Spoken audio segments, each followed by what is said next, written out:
feeling mo nakakalungkot minsan. Lapit ka sa kay Pastor, kailangan ko po ng prayer mo kasi kailangan ko po ng trabaho, kailangan ko po ng scholarship. So, laban ka ngayon ng church. Pero, grabe, active din na sa prayer works, sa prayer meeting. Laman sila ng simbahan noon. Bakit? Kasi, meron silang kailangan kay Lord. At nung binigay na ni Lord, nawala na sila. Why? Kasi nakuha na nila yung gusto nila eh. Alam niyo po yun yung masakit? Ginagawa natin genie si Lord. Ginagawa natin genie si Lord na konting kaskas lang, wish, kapag nakuha mo na, wala na. Amen po ba doon?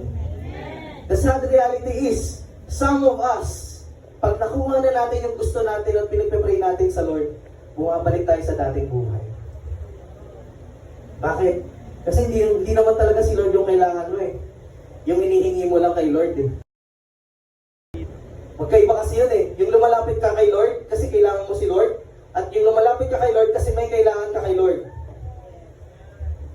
Magkaiba yun. So ano ka doon? Lumalapit ka lang ba kay Lord dahil may kailangan ka kay Lord? Or lumalapit ka kay Lord dahil kailangan mo si Lord? Magkaiba yun, church. No? Alam niyo po, kung meron palaging biktima ng ghosting, si Lord yun. Di ba? Alam niyo po yung ghosting? Ipaparamdam niya sa'yo na mahal ka niya. Ipaparamdam niya sa'yo na special ka. Tapos all of a sudden, bigla siyang mawawala. Grabe. Kung meron ditong pinaka-biktima ng ghosting, si Lord yun. Why?